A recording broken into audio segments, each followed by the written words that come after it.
The three-course tea is a unique way of drinking tea for the Bai nationality in Dali, Yunnan province. It has a long history with originating in the early Tang Dynasty and has been developing since then. The record of three-course tea was first found in the Diary of Yunnan Tour written by Xu Xiake in the Tang Dynasty.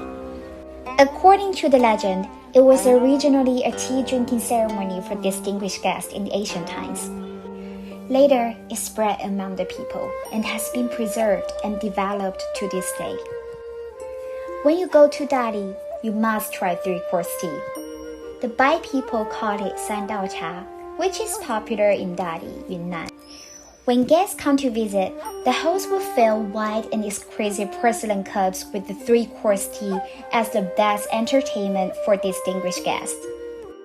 The three-course tea of Bai nationality refers to bitter tea, sweet tea, and aftertaste tea.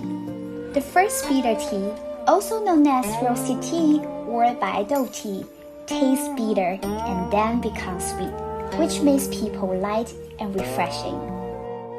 The third aftertaste tea, with pepper and other ingredients, can be full of fragrance and endless aftertaste.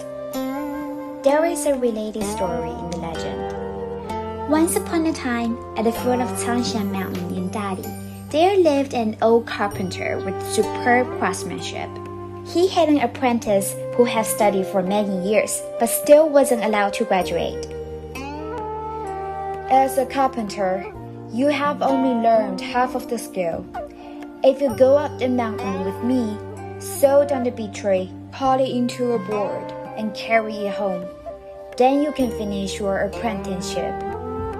The apprentice was not convinced, so he followed his master up the mountain, where he found a big chestnut tree and immediately started to sow it. But before he saw the tree into a board, he felt thirsty. He had to beg master to let him go down the mountain to get water to quench his thirst, but the master didn't allow him. In the evening, not having finished sowing the tree, the apprentice couldn't stand it anymore.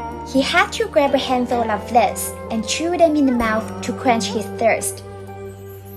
Master saw the apprentice frowning and smacking his tongue, smiled, and asked the apprentice, "How does it taste?" The apprentice had to say, "It's so bitter." At this time, the master said earnestly, "How can you learn your craft well without suffering first?" After a long time, the apprentice finally finished the work, feeling exhausted and tired. The master took up a piece of brown sugar and handed it to the apprentice, saying, "This is cold, no sweet, without sweat." The sugar refreshed the apprentice, so he quickly carried the board home, and the master eventually allowed him to graduate. Before the apprentice left, the master scooped a cup of tea and put some honey and pepper leaves on it. He let the apprentice finish drinking it and asked, "Is this tea bitter or sweet?"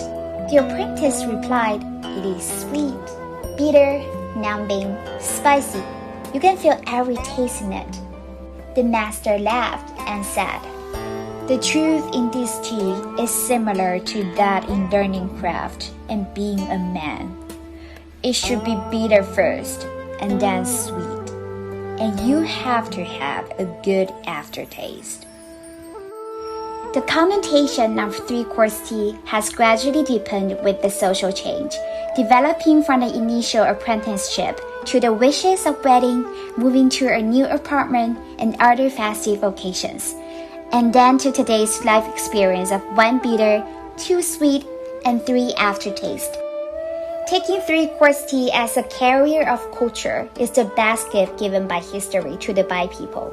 Nowadays, with the aspiration, collation, standardization, and advocacy of ethnic cultural workers, three-course tea has been widely used in Dali's tourism and foreign affairs activities. Guests can not only drink authentic three-course tea, but also watch traditional songs and dances, clothing performances, and appreciate the tea culture of the Bai nationality.